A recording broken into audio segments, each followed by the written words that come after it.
أعوذ بالله من الشيطان الرجيم بسم الله الرحمن الرحيم الحمد لله والصلاة والسلام على رسوله الكريم وعلى آله وأصحابه أجمعين। আমাদের প্রাণপ্রিয় কাফেলা, আমাদের আবেগ ভালোবাসার নাম, শত শহীদের রক্তরঞ্জিত কাফেলা, শত আহত পঙ্গুত্ব বরণকারী ভাইদের যে কাফেলা, শত শহীদের পরিবারের আবেগের যে কাফেলা, বাংলাদেশের স্বাধীনতার সার্বভৌমত্বের অতন্দ্র প্রহরী শহীদ কাফেলা বাংলাদেশ ইসলামী ছাত্র শিবির ঢাকা মহানগর কর্তৃক আয়োজিত আজকের এই প্রতিষ্ঠাবার্ষিকী র্যালি উত্তর সমাবেশের সম্মানিত অতিথিবৃন্দ, সম্মানিত সাংবাদিক ভাইয়েরা, প্রিয় উপস্থিতি, আসসালামু আলাইকুম রহমতুল্লাহি ওয়া বারাকাতুহু। আমি আমার বক্তব্যের শুরুতেই আপনাদেরকে ৪৮তম প্রতিষ্ঠাবার্ষিকীর শুভেচ্ছা জানাচ্ছি। সংগ্রামী উপস্থিতি, আমি আমার বক্তব্যে আমাদের শহীদ ভাইদেরকে স্মরণ করছি। ইসলামী ছাত্র শিবিরের প্রথম কেন্দ্রীয় সভাপতি শহীদ মীর কাসেম আলী থেকে শুরু করে শহীদ কামারুজ্জামান থেকে শুরু করে শত শত শহীদের রক্তে রঞ্জিত এই কাফেলা যাদের দ্বারা শিক্ষিত হয়েছে, সেই শহীদ ভাইদের জন্য আল্লাহর কাছে দোয়া করছি। আল্লাহ তাআলা যেন আমাদের শহীদ ভাইদেরকে শাহাদাতের সর্বোচ্চ মর্যাদা দান করেন, আল্লাহুম্মা আমিন।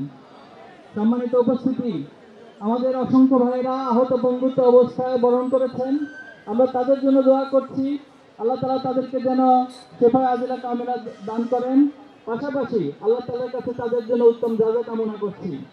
সম্মানিত উপস্থিতি, জুলাই বিপ্লবে যারা জীবন দিয়ে, যারা রক্ত দিয়ে এই জমিকে, এই বাংলাদেশকে ফ্যাসিবাদ মুক্ত করেছেন, আমরা তাদের জন্য দোয়া করছি। আল্লাহ তাআলা তাদেরকে যেন শাহাদাতের সর্বোচ্চ মর্যাদা দান করেন।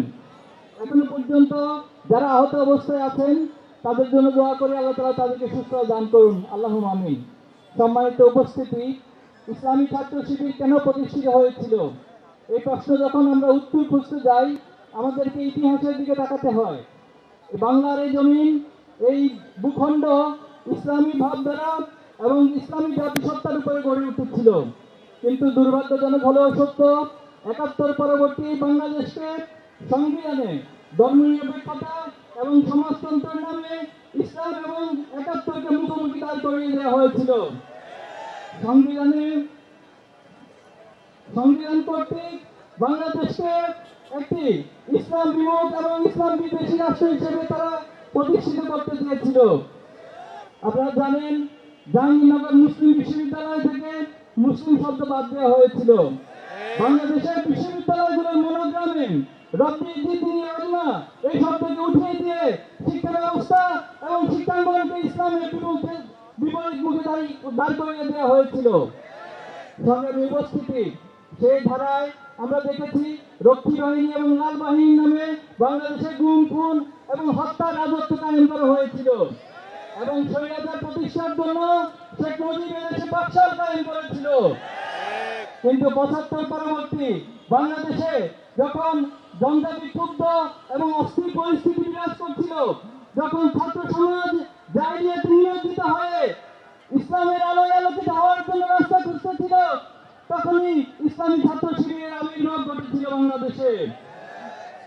ঢাকা বিশ্ববিদ্যালয়ের কেন্দ্রীয় জামে মসজিদ থেকে শুরু করে যে কাফেলা সেদিন যাত্রা করেছিল, সেই কাফেলা আজ অব্দি শত শত শাহাদাতের নজরানা পেশ করেছেন, শত শত জুলুমের নজরানা পেশ করেছেন, কিন্তু ইসলামী ছাত্র শিবিরের অগ্রযাত্রাকে আজ পর্যন্ত কেউ দমিয়ে দিতে পারেনি। সংগ্রামী উপস্থিতি, ইসলামী ছাত্র শিবির তার যাত্রা থেকে এদেশে সৎ, দক্ষ এবং দেশপ্রেমিক নাগরিক তৈরির এক গঠনমূলক ছাত্র রাজনীতির যাত্রা শুরু করেছিল। কিন্তু এই ফ্যাসিবাদের সময়ে এসে আমরা দেখেছি বাংলাদেশে ছাত্র রাজনীতির নামে যে অপরাজনীতি শুরু হয়েছে, যে আধিপত্যবাদ শুরু হয়েছে, এটা নিয়ে আজ বাংলাদেশের ছাত্র সমাজের কাছে ছাত্র রাজনীতি এক ভয় এবং আতঙ্কের নামে পরিণত হয়েছে।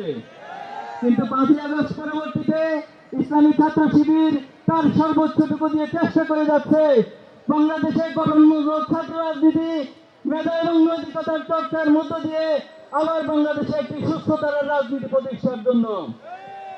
কিন্তু এই জায়গাতে এসে আমরা কিছু প্রতিপক্ষ ভাইদেরকে পাচ্ছি, তারা বারবার আগের জায়গাতে বাংলাদেশের ছাত্র রাজনীতি নিয়ে যেতে চাচ্ছে। তারা আবার ক্যাম্পাসগুলোতে দখলদারিত্ব এবং হত্যার রাজনীতি শুরু করার চেষ্টা করছে। আপনারা দেখেছেন জাহাঙ্গীরনগর বিশ্ববিদ্যালয়ে যখন ছাত্র সংসদ নির্বাচনের দাবি উত্থাপিত হয়েছে, তখন সেখানে বলা হচ্ছে ছাত্র সংসদ নির্বাচন দিলে নাকি আবার হত্যার রাজনীতি শুরু হবে। এই কেমন কথা, এই কেমন স্টেটমেন্ট? আমরা প্রতিবাদ জানাতে চাই, যারা আবার বিশৃঙ্খলা এবং হত্যার রাজনীতি শুরু করবে, বাংলাদেশের ছাত্র সমাজ তাদেরকে ঐক্যবদ্ধভাবে প্রতিহত করবে। অতি সত্বর ঢাকা বিশ্ববিদ্যালয় সহ বাংলাদেশের সকল ক্যাম্পাসগুলোতে সুস্থ ধারার ছাত্র রাজনীতি চর্চার লক্ষ্যে ছাত্র সংসদ নির্বাচন আবার দিতে হবে। বিগত ফ্যাসিস্ট সরকার এবং তার আগে আমলে এই বাংলাদেশের শিক্ষা ব্যবস্থাকে ধ্বংস করে দেওয়া হয়েছে।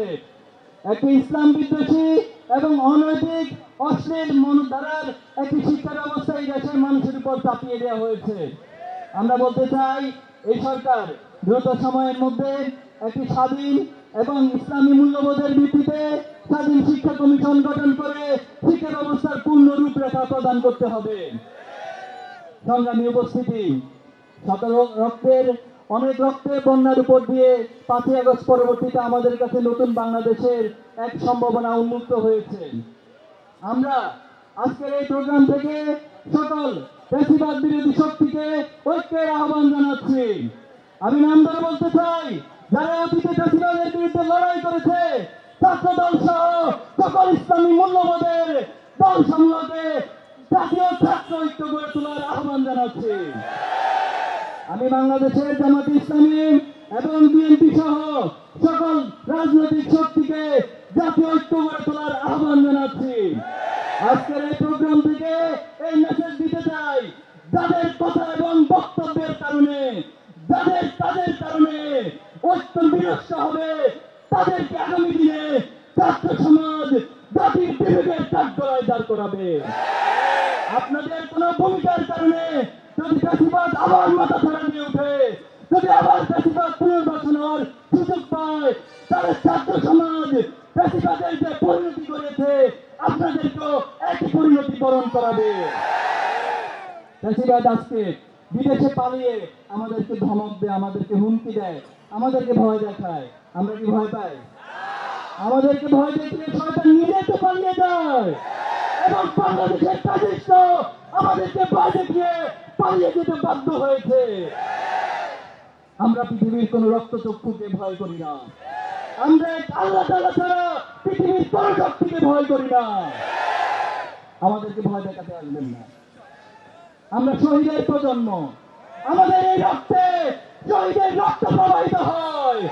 শহীদ মালিক থেকে শুরু করে, শহীদ সাফির থেকে শুরু করে, মীর কাসেম আলী থেকে শুরু করে, শহীদ আবু সাঈদ সহ সকল শহীদের রক্ত আমাদের দেহে প্রবহমান। এই জন্য আমরা সবসময় নিজেদেরকে শহীদ মনে করি। যারা নিজেদেরকে শহীদ মনে করে, সে প্রজন্মকে পৃথিবীর কোন শক্তি দমিয়ে রাখতে পারবে না ইনশাআল্লাহ। সংগ্রামী উপস্থিতি, আমরা একটি সুন্দর বাংলাদেশ গড়তে চাই। ইসলামী ছাত্র শিবির সেই সবার বাংলাদেশ গড়ার লক্ষ্যে সৎ দক্ষ এবং দেশপ্রেমিক নাগরিক তৈরির যে মিশন, সেই মিশন আজ পর্যন্ত অব্যাহত রেখেছেন। আমাদের জন্য এখনো শহীদ পরিবারের মায়েরা রক্তের পানি ফেলে আমাদের জন্য দোয়া করে। দেশ বিদেশে অনেক ভাইয়েরা এই কাফেলার জন্য দোয়া করে। প্রিয় সাথীদেরকে আহ্বান জানাতে চাই, সকল ভাইদের এই আবেগ ভালোবাসা, এই দোয়াকে পুঁজি